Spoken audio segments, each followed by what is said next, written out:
Hello, dear children. Welcome to Happy SST classes with Amin sir.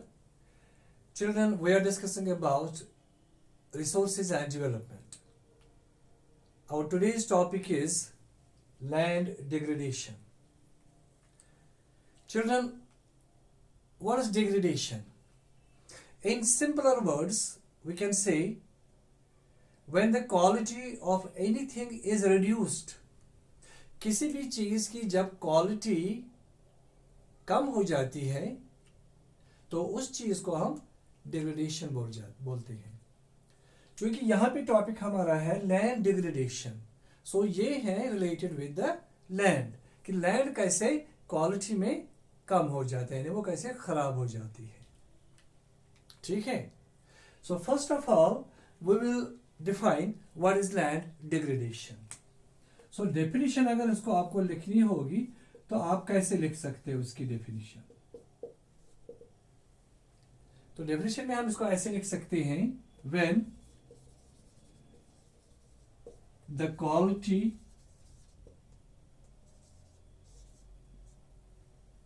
And the quantity of the land is reduced due to various factors.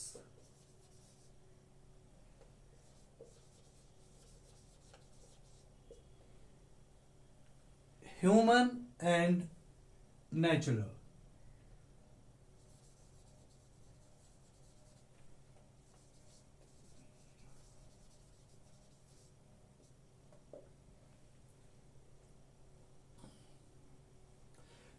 For example हम लिखेंगे यहां पे wind is one of the cause, water is one of the cause, running water specially. तो यहां पे हम water ही लिखते हैं तो रनिंग वाटर है, इसको याद रख लेना आप, मैं बताऊंगा बाद में. Industry is also, deforestation,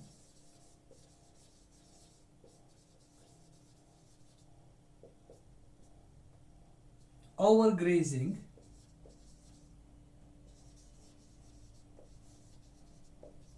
etcetera. तो ये कुछ चीजें जो है जो लैंड को डिग्रेड करती है, लैंड की क्वालिटी एंड क्वांटिटी को कम करती है, उसको रिड्यूस करती है, इफेक्ट करती है. सो उसकी वजह से लैंड की डिग्रेडेशन होती है. रिमेंबर चिल्ड्रन, यहाँ पे हम डेफिनेशन ये जो लिख रहे हैं land degradation, mostly this is related with the soil. इसको याद रखोगे आप, क्योंकि लैंड जब हम बोलते हैं तो वो जनरल लैंड हो गया जो रोड्स के नीचे भी है, रेलवेज के नीचे भी, एयरपोर्ट, स्कूल्स वगैरह. लेकिन यहाँ का जो हम बात कर रहे हैं, ये बात हम कर रहे हैं, we are talking about mostly the soil which is used for cultivation of crops. तो सॉइल की क्वालिटी कैसे इफेक्ट हो जाती है, तो उसमें सबसे एक फैक्टर है विंड, तो दूसरा वाटर है, तीसरा इंडस्ट्रीज है, डिफॉरेस्टेशन है, ओवरग्रेजिंग है, माइनिंग भी आल्सो है.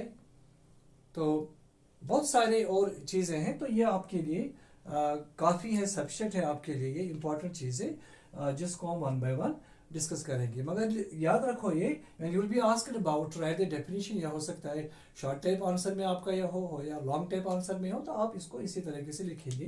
पहले डेफिनेशन आप इसकी क्या लिखेंगे, when the quality and the quantity,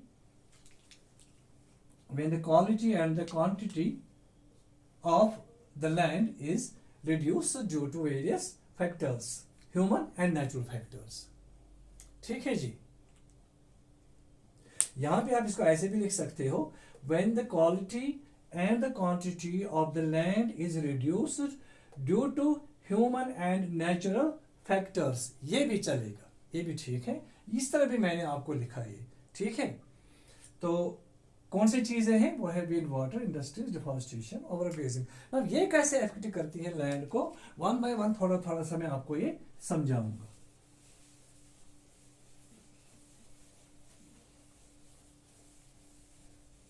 तो सबसे पहले हम ले लेंगे इसमें से इंपॉर्टेंट जो वन है, दैट इज डिफॉरेस्टेशन.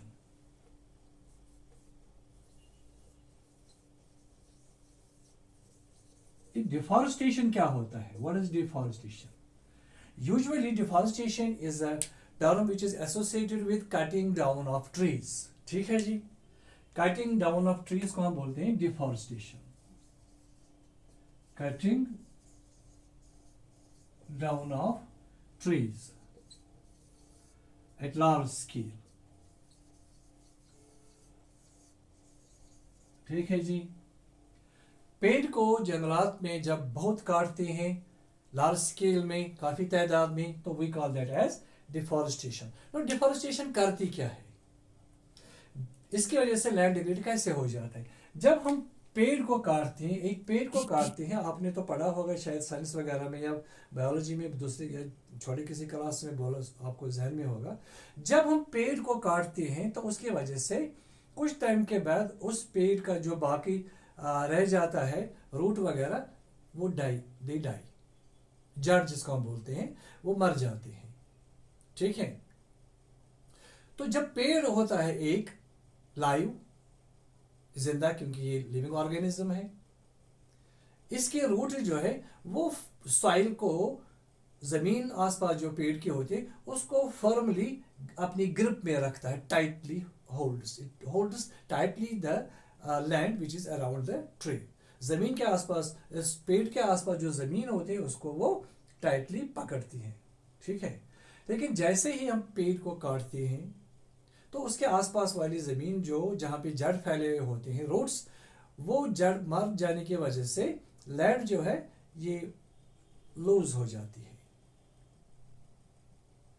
तो रूट्स जो होते हैं वो अपनी ग्रिप जो है, अपना होल्ड जो है, वो जमीन से वो एक तरीके से खत्म हो जाता है.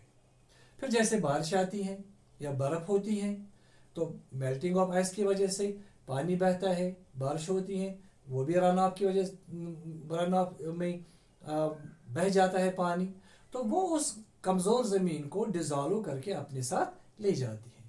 The soil around the tree is washed away and पानी उस जमीन को दूसरी जगह फिर ले जाती है, वहां से उठा के दूसरी जगह ले जाती है. तो इससे क्या होता है? इससे लैंड डिग्रेडेशन हो जाती है, एक तो क्वांटिटी में भी और क्वालिटी, क्योंकि अपर लेयर मोस्टली फर्टाइल होती है, उसमें ऑर्गेनिक मैटर होती है, मिनरल वगैरह. क्योंकि अपर लेयर ही जब वॉश आउट होती है, वो रिमूव होती है, तो उसकी वजह से लैंड डिग्रेड होता है. बिसाइड जमीन ही उड़ जाती है, वहां से सॉइल पार्टिकल्स उड़ जाते हैं, तो क्वालिटी भी कम हो जाती है और क्वांटिटी भी कम हो जाती है. दोनों चीजें कम हो जाने की वजह से लैंड जो है वो डिग्रेड हो जाता है. तो ये हो गया एक reason how deforestation takes place. तो इसके बाद में मैं कंजर्वेशन मेजर्स जो है वो बाद में पढ़ेंगे, तो बाद में फिलहाल तो आप पहले ये समझो. तो दूसरा हमारा जो टॉपिक था, पॉइंट जो है, डिफॉरेस्टेशन तो हो गई एक, और दूसरा हो गया विंड. विंड यूजुअली हम किसको बोलते हैं? हवा जब तेज चलती है, we call that as moving air, we call that as wind. Is that? तो विंड क्या करती है, especially in the open area जहां पे फॉरेस्ट नहीं होते हैं, माउंटेन्स नहीं होते हैं, so we talk of the deserts, dry area जहां पे बारिशें कम होती हैं. तो उन डेजर्ट्स में क्या करती है विंड?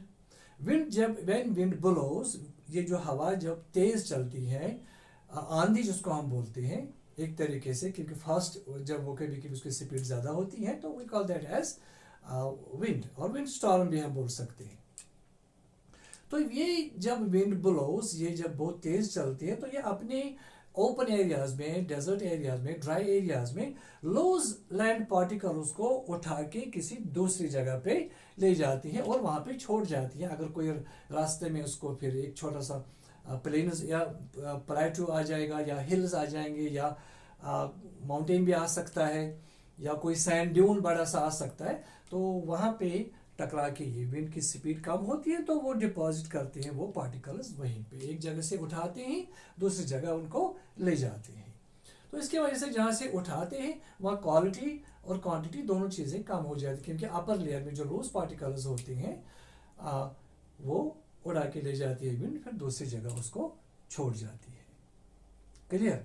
तो ये एक चीज़ याद रखो, ये जो है इस लैंड डिग्रेडेशन के agents we call them as, जैसे विंड होगी, रेनिंग वाटर हो गया, तो ये क्या करते हैं, ये किसी जगह उठाते भी हैं, ठीक है, लेकिन दूसरी जगह इनको डिपॉजिट भी करते हैं। ये ज्योग्राफी में एक प्रोसेस है जिसको हम बोलते हैं डिग्रेडेशन एंड एग्रीडेशन। किसी जगह उठाना, दूसरी जगह जमा करना। लेकिन जिस जगह से उठाते हैं वहां के सॉइल को ये खराब करते हैं और क्वांटिटी में भी कम करते हैं। सो ये है काम मोस्टली विंड का, कहाँ पे, डेजर्ट्स में और ड्राई एरियाज में। तो तीसरा हमारा जो है वो है इंडस्ट्रीज। इंडस्ट्रीज भी क्या करती है? सी आजकल के जमाने में इंडस्ट्रीज बहुत ज़्यादा काम करती है। जितना भी ज़्यादा रॉ मटेरियल इस्तेमाल करते हैं उससे फिनिश्ड प्रोडक्ट बनाते हैं, जो हमारे काम की चीज़ें होती हैं। तो ज़्यादा मटेरियल इस्तेमाल करने से क्या हो जाता है, ज़्यादा वेस्ट प्रोडक्ट भी तैयार हो जाता है। ये इंडस्ट्री से क्या होता है, जो waste are produced at large scale, ठीक है, waste are produced at large scale.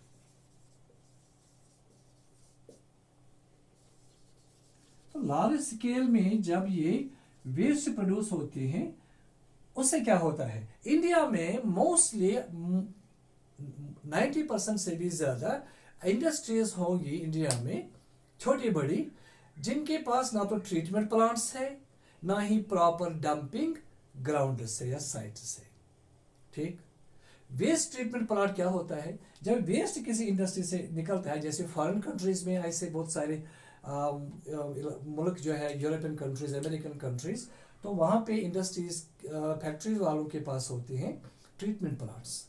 जब ये वेस्ट प्रोड्यूस होता है सामान बनाने से, तो उस वेस्ट को क्या करते हैं, वो उसको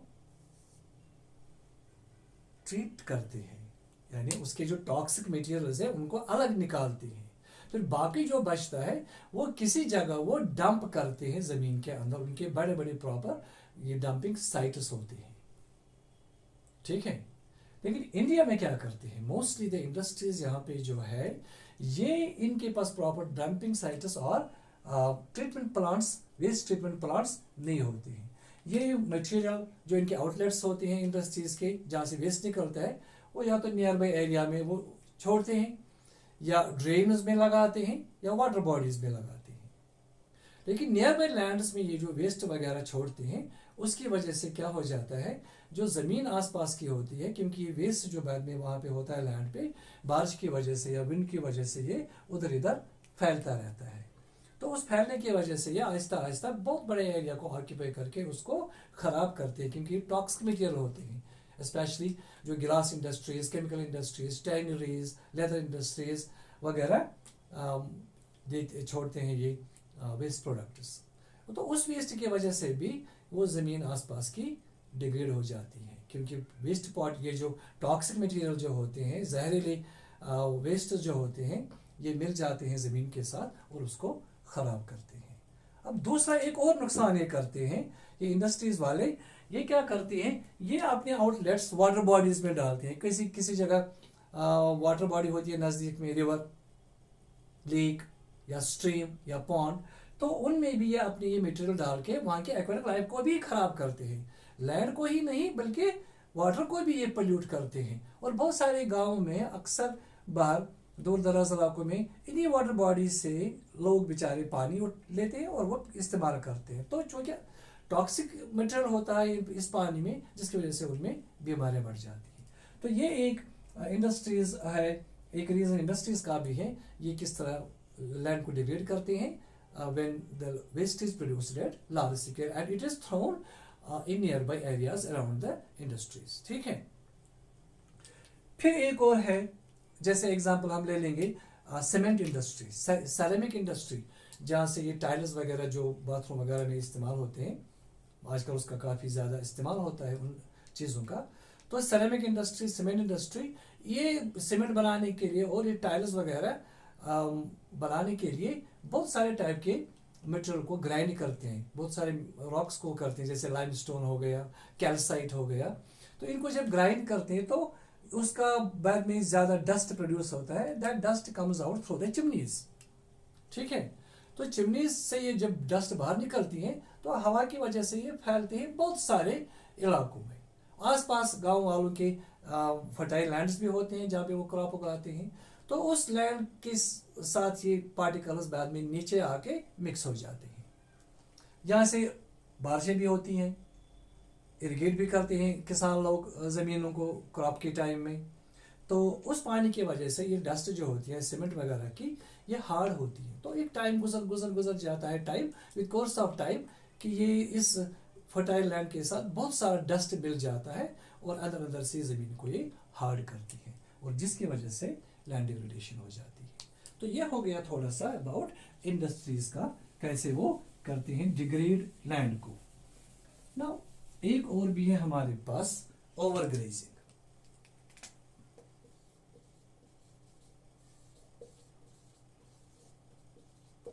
ओवरग्रेजिंग क्या होता है? ग्रेजिंग के बारे में मैंने आपको परसों बोला था कि पिछले लेक्चर में मैंने आपको बताया कि ग्रेजिंग साइट्स होती है, ग्रेजिंग पास्चर्स, जहाँ पे एनिमल्स ग्रेज करते हैं, और परमानेंट पास्चर्स जहाँ पे जो गवर्नमेंट ने रखे हैं जानवरों की ग्रेजिंग के लिए, specially in the villages, in the forested areas, जहाँ विलेजर्स को अपनी ये कैटल वगैरह होते हैं जिनको वो ले जाके ग्रेजिंग करवाते हैं।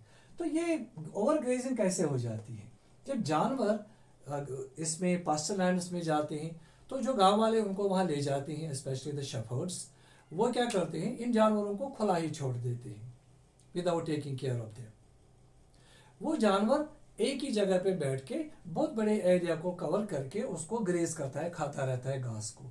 और जैसे जैसे थोड़ा घास कम हो जाता है तो वो क्या करते हैं जानवर, they pull out the grass, grass को खींचते हैं जमीन से। जैसे ही उसमें वो खींचते हैं तो नीचे से वो रूट के साथ ही, जड़ के साथ ही वो घास वगैरह निकल आती है और जमीन थोड़ा विजिबल हो जाता है। तो ये विजिबिलिटी आहिस्ता आहिस्ता बढ़ जाती है, आहिस्ता आहिस्ता घास को ये बहुत ज़्यादा निकालते हैं। एक ही जगह पे जब ग्रेज करते हैं तो ज़मीन ओपन हो जाती है, ये एक्सपोज हो जाती है टू द सन या बारिश। जैसे फिर वो पार्टिकल सन की वजह से सूख जाते हैं, विंड आती है, वो पार्टिकल्स को उठा के ले जाती है। बारिश गिरती है, वो इस ज़मीन को डिज़ोल्व करती हैं, क्योंकि अब तो रूट्स की ग्रिप उन पे नहीं होती है। अभी मैंने पहले ही बताया डिफॉरेस्टेशन में, तो ये मिट्टी भी डिज़ोल्व पानी के साथ होके बह जाती है उधर इधर।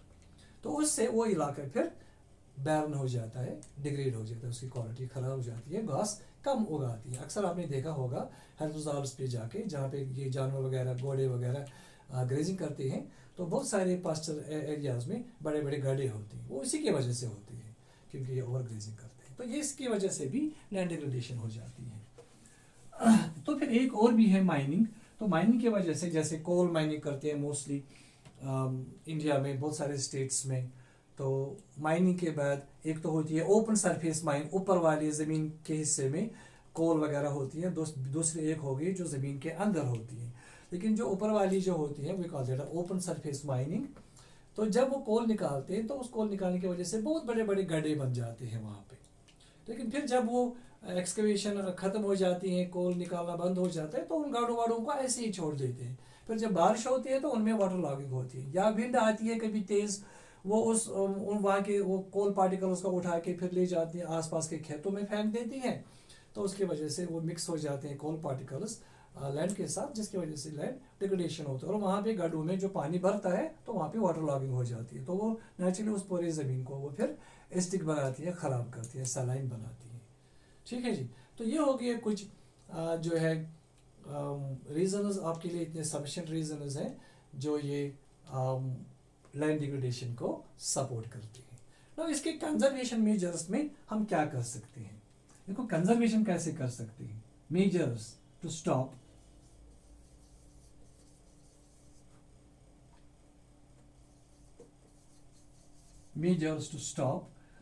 Land degradation.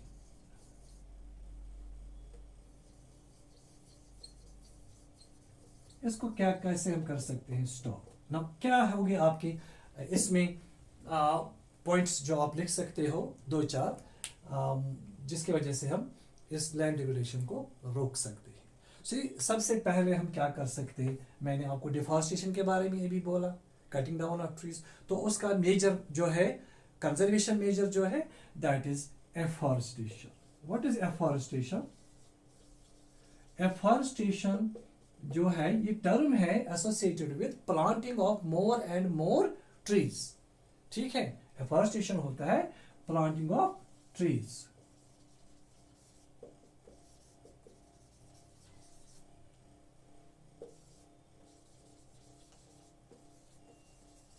Planting of more and, ये एंड है, planting of more and more trees. अगर आपने एक पेड़ काटना है तो आपको 2 3 4 लगाने होंगे, तभी बैलेंस हो जाते हैं एटमॉस्फेयर में। क्योंकि अगर हम एक पेड़ को काटते हैं बहुत नुकसान होता है, ऑक्सीजन कम हो जाता है, टॉक्सिक गैसेस कम एब्जॉर्ब होते हैं, ये एनिमल्स इंसेक्ट्स वगैरह जो भी है उनको खाना नहीं मिलता है, वो शेल्टर लूज करते हैं और बहुत सारी चीज़ें ऐसी होती हैं। तो इस वजह से अगर एक पेड़ काटो तो कम से कम 2 3 पेड़ और लगाने चाहिए। कुछ फॉरेस्ट कट हो जाते हैं बिकॉज ऑफ इलीगल कटिंग करती है। तो ये हर एक की जिम्मेदारी है, गवर्नमेंट की भी और लोगों की भी मिलजुल के ये काम होना चाहिए कि ये एफॉरेस्टेशन को बढ़ावा देना चाहिए। गवर्नमेंट ने बहुत सारे कुछ प्रोग्राम रखे हैं, एक उनमें सबसे इम्पोर्टेंट जो है वन महोत्सव। तो एक मेला जो लगता है स्पेशल प्लांटेशन डे का होता है वो, तो उस प्लांटेशन डे पे लोगों को आना चाहिए और अपने उन इलाकों में जो घरों के आसपास होते हैं, खाली इलाके होते हैं या जंगलात के नज़दीक होते हैं, तो वहाँ पे पेड़ लगाने चाहिए। उससे क्या होता है, ये एक बैलेंस हो जाता है हमारे एनवायरनमेंट में। दूसरा हमारा जो है ये है ओवर ग्रेजिंग को कैसे स्टॉप करेंगे। उसको हम क्या करेंगे,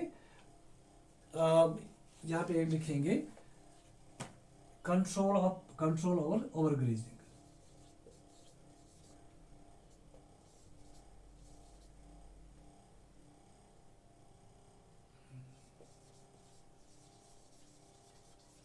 एक्सेसिव ग्रेजिंग हम लिख सकते हैं, यहाँ पे ओवर ग्रेजिंग भी लिख सकते हैं, या हम लिख सकते हैं स्टॉपिंग ऑफ ओवर ग्रेजिंग, वो भी ठीक है। ठीक है, तो ये ओवर ग्रेजिंग जो है, एक्सेसिव ग्रेजिंग जो होती है एनिमल से, इसको कैसे रोके। ये जो शेफर्ड्स होते हैं या विलेजर्स, इनको क्या करना चाहिए, what they have to do when they take their flocks और द कैटल। ये अपने एनिमल्स को जब जंगलों की तरफ ले जाते हैं और जैसे ही ये ग्रेजिंग करने के लिए जानवर स्टार्ट हो जाते हैं, घास खाना शुरू करते हैं, तो शेफर्ड्स और विलेजर्स जो उनके साथ होते हैं उनको नजर रखनी चाहिए। अगर उनको लगे कि एक ही जगह पे ये घास खाते हैं, वहाँ घास थोड़ी सी कम हो गई है, थोड़ी ओपन हो गई, तो जानवरों को वहाँ से हटा के दूसरी जगह ले जाना है। या आज एक जगह ले गए, कल दूसरी जगह ले गई, तीसरे दिन तीसरे जगह पे ले गए, तो बारी बारी करके हर एक साइड पे, ग्रेजिंग साइड पे जानवरों को ले जाना चाहिए। हर टाइम एक ही जगह पे उनको नहीं छोड़ना चाहिए और केयरलेसनेस नहीं दिखानी चाहिए इस काम में। उनको नजर रखनी चाहिए जानवरों को कि कहीं इलाका खराब तो नहीं हो रहा है, तो ये उसकी वजह से ओवर ग्रेजिंग स्टॉप हो सकती है। ये भी एक प्रिवेंशन मेजर है। तो उसके बाद हमारे ये जो इंडस्ट्रीज का मसला है, इंडस्ट्रीज का जो मसला है, तो इंडस्ट्रीज में तो सबसे मैंने कहा कि यहाँ पे प्रॉपर डंपिंग साइट्स नहीं है। नंबर 3 जो है industries, we are talking of the measures की हम बात करेंगे। तो थर्ड मेजर ये है, इंडस्ट्री जो है हमारी, इंडस्ट्रीज को क्या करना चाहिए, इंडस्ट्रीज को होना चाहिए, they should have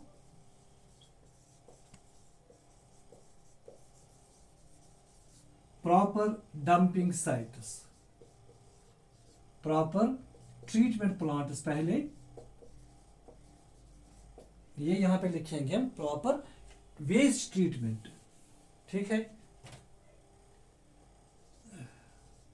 proper waste treatment plants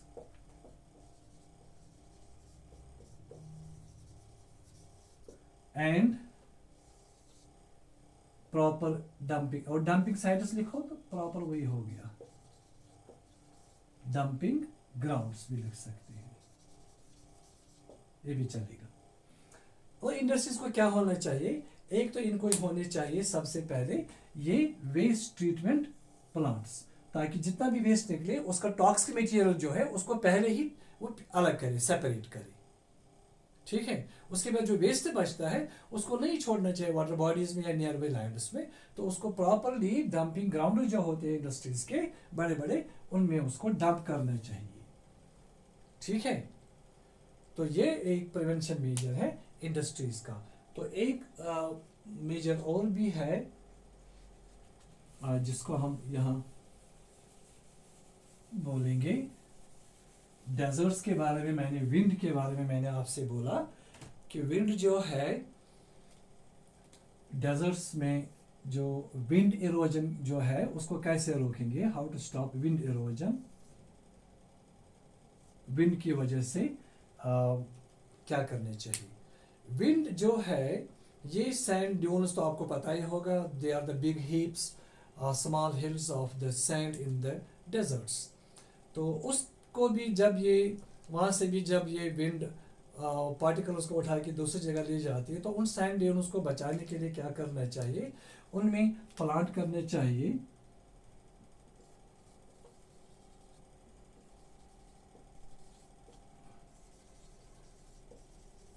bushes जो है ये ग्रो करते हैं कम पानी में। कुछ बुशेस जो डेजर्ट्स में आप देखते हो, क्योंकि डेजर्ट में मोस्टली एक ट्री आप नहीं दे सकते हो, प्रॉपर ट्रीज मोस्टली। वहां आप क्या देखते हो, इमैच्योर ट्रीज, कमजोर पेड़ जो in the form of bushes होती है, झाड़ियों की शक्ल में। क्योंकि वहाँ पानी कम होता है, उसकी वजह से पेड़ कम उगते हैं, तो बुशेस उगाती है। तो वो बुशेस लगाने चाहिए, planting bushes on sand dunes.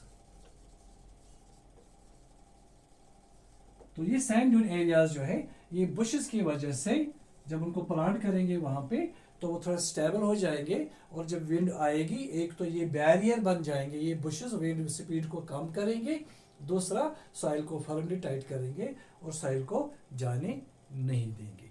ये भी एक है इसमें प्रिवेंशन मेजर जहां तक विंड का ताल्लुक है। अब एक और भी हम यहाँ कर सकते हैं कुछ मेजर्स रनिंग वाटर के लिए, क्योंकि रनिंग वाटर तो सबसे इम्पोर्टेंट है, उसका मैंने आपको बोला ही नहीं वो रनिंग वाटर के बारे में। रनिंग वाटर क्या करता है, जैसे ही बारिश गिरती है या बड़े बड़े पहाड़ों पे सर्द इलाकों में माउंटेनस रीजन में बर्फ गिरती है, तो वो मेल्ट होती रहती है। मेल्ट होने के साथ साथ वो पानी नीचे चला आता है, क्योंकि ऊपर से पानी जब नीचे आएगा we call that as run off. ऊपर से पानी नीचे आएगा या बारिश गिरती है, वो पानी भी हिल से, जंगलात से या प्लेन से बहता है या माउंटेन से बहता है। तो ये पानी क्या करता है, ये रनिंग वाटर जो है इसकी स्पीड भी ज़्यादा होती है, और ये रास्ते में मटेरियल जो वीक मटेरियल होता है रॉक्स का, क्योंकि रॉक्स पहाड़ों में टूट फूट जाते हैं बहुत ज़्यादा, बहुत सारे रीजंस की वजह से, उसका टॉपिक हम किसी दिन और पढ़ेंगे। तो उसको वेदरिंग बोलते हैं, breaking of rocks due to various factors. तो ये रॉक्स होती हैं पार्टिकल्स में, पेबल्स में, बड़े स्टोन्स में। तो जैसे भी जो भी होगी, तो ये रनिंग वाटर उसको अपने साथ बहा के ले जाती है, लूज पार्टिकल उसको डिजोल्व करके अपने साथ ले जाती है। और ये जब और टॉप लेयर रिमूव हो जाती है, तो ये पहाड़ी इलाकों में या हिली एरियाज में या जंगलात में ये लैंड जो है दैट बिकम्स डिग्रेडेड, ठीक है। तो ये रनिंग वाटर को क्या करना चाहिए, तो रनिंग वाटर की डिग्रेडेशन जो है इसको स्टॉप करने के लिए एक तो पहाड़ी इलाकों में जो लोग करते हैं फार्मिंग, उनको अडॉप्ट करना चाहिए। पांचवा ये मैं आपको रनिंग वाटर के बारे में बोल रहा हूँ, तो लोगों को अडॉप्ट करना चाहिए टेरेस फार्मिंग। सीडीयू तो जानते हो, टेरेस लाइक, ये जिस तरह ये होता है, ये है शेप टेरेस की।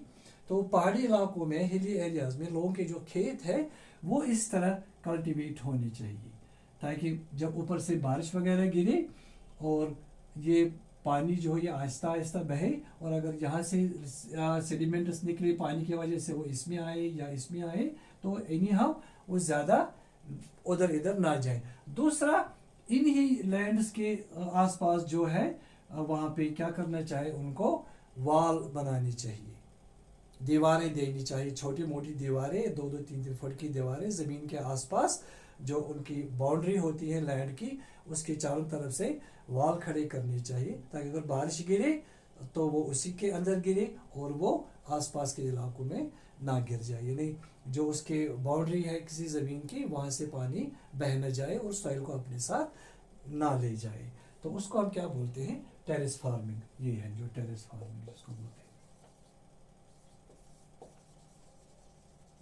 हैं। ये स्पेशली कॉमन होनी है। आप देखते होंगे अगर आप किसी पहाड़ी इलाकों में देखेंगे तो अक्सर आप देखोगे इस तरह के लैंड बने हुए। तो इसके वजह से भी एक प्रिवेंशन मेजर है जो इस लैंड डिग्रेडेशन को रोक सकते हैं। ये वॉल्स वगैरह बनानी और चेक डैम्स बनाने चाहिए। चेक डैम्स भी वाटर के लिए काफी है। चेक डैम क्या होता है? चेक डैम होता है कि जब ऊपर से बारिश आती है रन ऑफ की शेप में पहाड़ों से, तो रास्ते में किसी किसी जगह डैम बनानी चाहिए या किसी किसी जगह दीवारें खड़ी करनी चाहिए ताकि वो पानी की स्पीड को कम करे। तो ये चेक डैम्स भी बड़े बड़े बनाते भी है, गवर्नमेंट ने बहुत सारे इलाकों में बनाए हुए भी, कि जब पानी ऊपर से गिरता है मेल्टिंग बारिश का या मेल्टिंग ऑफ आइस, तो उस पानी को डाइवर्ट करते हैं टुवर्ड्स द डैम। और बहुत सारे इलाकों में डैम्स बड़े बड़े बनाते हैं ताकि उनसे फिर फ़ायदा भी ले लें, क्योंकि डैम से पानी जमा होता है उससे इलेक्ट्रिसिटी भी पैदा होती है। हाइड्रो इलेक्ट्रिसिटी जिसको पावर से पानी से बनाते हैं, we call that as hydro और हाइड्रो पावर। तो वो डैम्स भी अच्छे हैं क्योंकि उसमें जमा हो जाता है वो पानी, ऊपर का ज़्यादा जो आता है वो वहाँ पे जमा होता है। एक तो बिजली बन जाती है, दूसरा दरियाओं में वो पानी नहीं जाता है एकदम से, जिसकी वजह से फ्लड को भी प्रिवेंट किया जा सकता है। सो ये कुछ मेजर जो थे ये आपके लिए काफ़ी हैं, और ये मेजर्स भी हैं या काजेस भी हैं। इतना सारा सफिशेंट अगर आप लिखोगे तो एक लॉन्ग टाइप के लिए ये बहुत सफिशेंट है। नाउ इंडिया में कुछ इलाके ऐसे भी हैं, पहले मैं आपको देखूं how much we have this degraded land in India. इसको आप थोड़ा सा नोट करो, ऑब्जेक्टिव्स हैं ये आपके लिए। Total degraded land in India,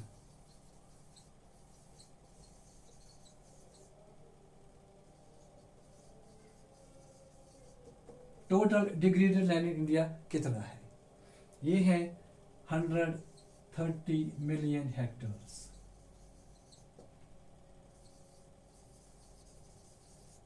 130 million hectares है इंडिया में टोटल डिग्रेडेड लैंड। अब इसमें जल्दी जल्दी से आप ये भी लिखो कि इसमें वाटर इरोडेड कितना है। वाटर डिग्रेडेड है इस 130 मिलियन का अबाउट 56%। फिर दूसरा है इसका क्या नाम है, फॉरेस्ट डिग्रेडेड लैंड कितना है? ये है अबाउट 28%। देन है एक विंड इरोडेड लैंड कितना है? ये है 10%।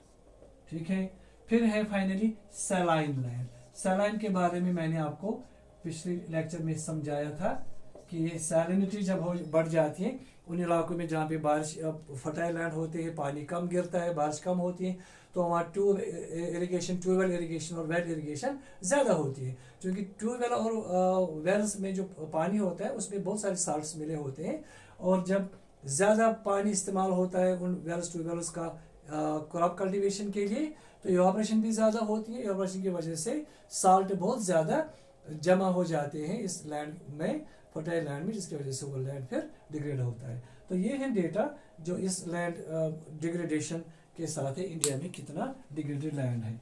तो एक और चीज़ है यहाँ पे, इंडिया में कुछ स्टेट्स ऐसे हैं, 2-3 स्टेट्स जहाँ पे ज़्यादा है प्रेशर इन चीज़ों का। जैसे हम बोलेंगे इरिगेशन जहाँ पे ज़्यादा होती है, इरिगेशन जिन इलाकों में होते हैं, इरिगेशन की वजह से जो लैंड डिग्रेडेशन हो जाती है ड्यू टू इरिगेशन,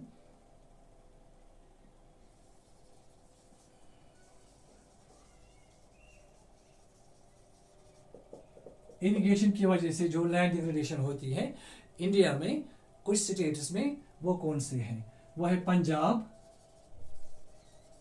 वो है हरियाणा, एंड इंपॉर्टेंट एक और है वेस्ट यूपी एक्सेट्रा। तो एक और है जिसकी वजह से ओवर ग्रेजिंग की वजह से, जहां पे ओवर ग्रेजिंग की वजह से किन स्टेट्स में ज़्यादा ये डिग्रेडेशन होती है, उसमें एमपी आता है, मध्य प्रदेश, उसमें गुजरात आता है, उसमें आता है राजस्थान एक्सेट्रा। ये स्टेट्स हो गई कुछ कुछ स्टेट्स जिनमें ज़्यादा ये प्रेशर है इन लैंड डिग्रेडेशन का, ओवर ग्रेजिंग की वजह से, इरिगेशन की वजह से। एक और है माइनिंग की वजह से। माइनिंग की वजह से किन स्टेट्स में ज़्यादा प्रेशर है लैंड डिग्रेडेशन का, उसमें एमपी एक आता है, उसमें झारखंड एक आता है, एक छत्तीसगढ़ भी आता है। तो ये है कुछ छत्तीसगढ़ एक्सेट्रा, ये है कुछ स्टेट्स जिनमें ये डिग्रेडेशन ज़्यादा हो जाती है, जैसे यहाँ पे इरिगेशन की वजह से लैंड डिग्रेड होता है, या ओवरग्रेजिंग की वजह से, और यहाँ पे माइनिंग की वजह से। तो आई होप कि ये आपको समझ आया होगा। आसान तरीके से मैं कोशिश कर रहा हूँ आपको बोलने की, और ताकि आपको ये मुश्किल ना हो। और साथ साथ मैं जो वीडियो के ऊपर स्क्रीन पे इसको लिखता भी हूँ डिटेल्स में, तो उसको भी आप नोट किया करें, और अगर कोई प्रॉब्लम हो तो उसके लिए आप मुझे कांटेक्ट कर सकते हैं। But please do subscribe my channel and like and share अपने फ्रेंड्स वगैरह को। स्पेशली ये 8th क्लास के लिए भी टॉपिक्स हैं, क्योंकि यहाँ पे हमारे कश्मीर में मैंने तो देखा 8th और 10th की जो का बुक है वो ऑलमोस्ट सेम ही है। तो ये मुझे लगता है कि सीबीएसई का बाहर भी ऐसे ही होगा। और अब इस साल से तो अब गवर्नमेंट हर किसी 6th क्लास से 10th क्लास तक गवर्नमेंट बुक्स ही अब होगी हर किसी स्कूल में। So anyway, stay blessed. अल्लाह हाफिज़।